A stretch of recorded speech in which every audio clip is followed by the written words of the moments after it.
Hello friends, ఇవాళ నుంచి మన టాపిక్ చేంజ్ అయింది. సబ్జెక్ట్ కూడా చేంజ్ అయింది. యాక్ట్ కూడా చేంజ్ అయింది. హిందూలో ఈ ఫస్ట్ వీడియో ఇవాళ నుంచి స్టార్ట్ చేస్తున్నాను నేను. అన్ని క్లాసెస్ వినండి. ప్లస్ ఇక్కడ నుంచి మీరు బేర్ యాక్ట్ కంపల్సరీగా యూజ్ చేయాలి అని చెప్పినది ఫాలో అవ్వండి. నేను ఏదైతే చెప్తానో అది బేర్ యాక్ట్లో సెక్షన్తో పాటు నేను రాసి మీకు స్క్రీన్ పైన సెక్షన్స్ చూపిస్తున్నాను కదా, ఆ సెక్షన్ని ఫాలో అవుతూ మీరు ఇందులో చూస్తూ బేర్ యాక్ట్లో కూడా చూస్తూ ఉండండి. నేను ఏవైతే చెప్తానో అది ఫుల్గా ప్రిపేర్ అవ్వండి. ఏఐవి 20కి ఫుల్ యూస్ఫుల్ వీడియో ఇవన్నీ స్టార్ట్ చేస్తున్నాను నేను. సో హిందూలో ద హిందూ మ్యారేజ్ యాక్ట్ 1955 ఏంటిదో తెలుసుకుందాం. మనం ఫస్ట్ ఇంపార్టెంట్ టర్మ్స్ ఏంటిదో తెలుసుకుందాం. సెక్షన్ 3లో ఫుల్ బ్లడ్ అంటే ఇది ఏకజాతి, మన సొంత అమ్మ నాన్నని అంటారు ఫుల్ బ్లడ్. హాఫ్ బ్లడ్ అనేసి సగరక్త బంధం అంటారు కదా, అట్లా ఒకటే ఫాదర్ ఇద్దరు అమ్మలు, ఒక్క నాన్న ఇద్దరు అమ్మలు ఉంటారు కదా, వాళ్ళని అంటారు. యుటెరిటీ బ్లడ్ అంటే ఒక్క అమ్మ ఇద్దరు నాన్నలు ఉంటారు. ఈ మీనింగ్ మీరు మంచిగా అర్థం చేసుకుంటే మీకు మంచిగా అర్థమవుతుంది. ఇవి ఇంపార్టెంట్ టర్మ్స్, ఓకేనా. రిలేషన్షిప్ అంటే ఇది సెక్షన్ 3 కిందకే వస్తుంది. రిలేషన్షిప్స్ 6 టైప్స్, ఇవి కూడా ఇంపార్టెంట్ టర్మ్స్ లాగానే. బ్లడ్ రిలేషన్స్ అంటే రక్త సంబంధం, మన రక్త సంబంధమా అన్నట్లు అంటారు కదా, బ్లడ్ రిలేషన్ అంటారు. అడాప్షన్ అంటే మనం వేరే వాళ్ళ దత్తత తీసుకోవడంని అడాప్షన్ అంటారు. హాఫ్ బ్లడ్ నేను ఇంతకుముందే చెప్పాను. What is half blood, what is full blood, what is utilitary blood అనేసి. లిగిటిమేట్ అంటే లీగల్గా పిల్లలు పుట్టిన వాళ్ళు, ఒక్క అమ్మ ఒక్క నాన్నకు పుట్టిన వాళ్ళు. ఇల్లిగిటిమేట్ అంటే ఇద్దరు అమ్మలు ఒక్క నాన్న, ఇద్దరు నాన్నలు ఒక్క అమ్మ, అది లిజిటిమేట్ అనేసి అంటారు దాన్ని. సో ఇది ప్రొహిబిటెడ్ డిగ్రీస్ ఆఫ్ రిలేషన్షిప్ అంటే ఏంటిదో తెలుసుకుందాం. ఇది వచ్చేసి సెక్షన్ 3 సబ్ క్లాస్ జీలో ఉంది. లీనియర్ అసెండెంట్ అంటే ఇది మన తరతరాల పైన జనరేషన్, మన తాత ముత్తాతలని అసెండెంట్ అంటారు. డిసెండెంట్ అంటే మన పిల్లలని లీనియర్ డిసెండెంట్ అంటారు. సో మనం ఫస్ట్ లీనియర్ అసెండెంట్ అంటే ఏంటిదో తెలుసుకుందాం. అన్బ్రోకన్ లైన్ అంటే అది వాళ్ళ నుంచి ఎవ్వరు మధ్యలో రాకుండా సేమ్ మంచిగా ప్యూర్గా వచ్చేదే ఇది మన linear ascendant. No limit on number of generation, ఎన్ని తరాలైనా సరే దీన్ని అంటారు.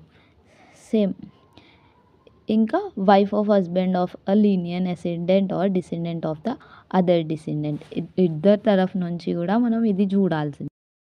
ప్రొహిబిటెడ్ డిగ్రీస్ ఆఫ్ రిలేషన్షిప్ అంటే ఇది సెక్షన్ 3 సబ్ క్లాస్ జీలో ఉంది. అయితే ఇది ఏంటంటే మెయిన్గా మనం కొన్ని సంబంధాలలో మ్యారేజ్ చేసుకోం. మన హిందూ మ్యారేజ్లో ఇప్పుడు కొంతమందిని మ్యారేజ్ చేసుకోము. అట్లా బ్లడ్ రిలేషన్ ఒకరికి మనం మ్యారేజ్ సంబంధం పెట్టుకోవద్దు. అలాగే మన ఫాదర్ సైడ్ నుంచి, మదర్ సైడ్ నుంచి అలాంటి వాళ్ళ నుంచి మ్యారేజ్ చేసుకోవద్దు.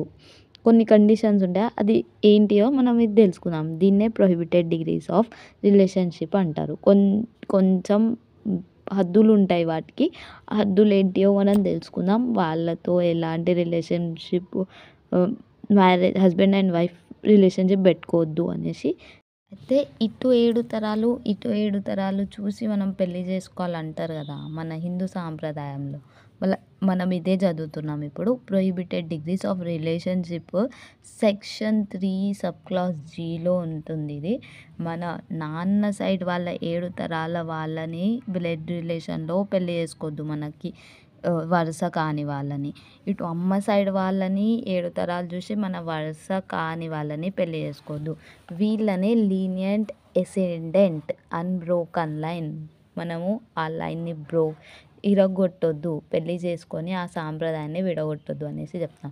No limited on number of generation, ఎన్ని జనరేషన్లు అయినా సరే అన్న తమ్ముళ్ళని, వరుస లేని వాళ్ళని పెళ్లి చేసుకోవద్దు అనేసి చెప్తున్నా. డిగ్రీస్ ఆఫ్ ప్రొహిబిటెడ్ రిలేషన్షిప్ ఎవరెవరిని మ్యారేజ్ చేసుకోవద్దు అనేసి చెప్తున్నారు. వైఫ్స్ వీళ్ళందరూ బ్రదర్ భార్యని పెళ్లి చేసుకోవద్దు. ఫాదర్స్ బ్రదర్స్ భార్యని పెళ్లి చేసుకోవద్దు. మదర్స్ బ్రదర్స్ భార్యలని పెళ్లి చేసుకోవద్దు. Grandfathers grandmothers brothers వాళ్ళ వైఫ్స్ని పెళ్లి చేసుకోవద్దు. అంటే అన్న తమ్ముడు వాళ్ళ భార్యలని పెళ్లి చేసుకోవద్దు. నాన్న అన్న తమ్ముడు వాళ్ళ భార్యని పెళ్లి చేసుకోవద్దు. అమ్మ వాళ్ళ అన్న తమ్ముడు ఎవరి భార్యలని కూడా పెళ్లి చేసుకోవద్దు. Grandfather or grandmother భార్యలని బ్రదర్స్ వాళ్ళ అన్న తమ్ముళ్ళ భార్యలని కూడా పెళ్లి చేసుకోవద్దనే చెప్తున్నారు ఇందులో. Very very important. ఈ ఏఐబి 20లో sub in the relationship section 3 sub class F father నుంచి మన నాన్న సైడ్ వాళ్ళ నుంచి 5 తరాలు పైన చూస్తారు. అమ్మ సైడ్ నుంచి 3 తరాల పైన చూస్తారు.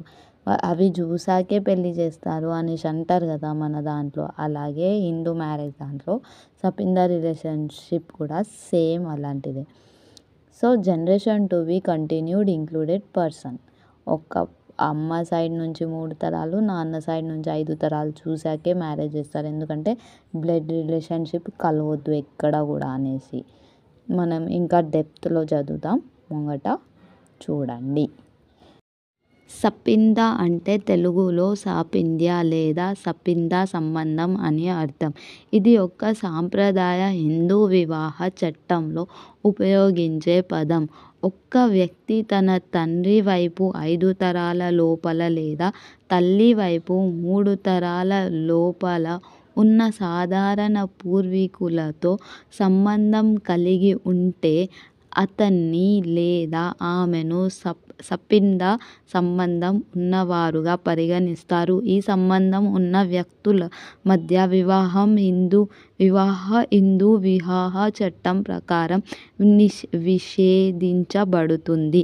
పెళ్లి చేసుకోవద్దు అని చెప్తున్నారు ఫైనల్గా. కస్టమ్స్ అండ్ యూజేజ్ అంటే వాళ్ళ ఆచారాలు పద్ధతులు సపింద రిలేషన్షిప్ వాళ్ళకి పనికిరాదు.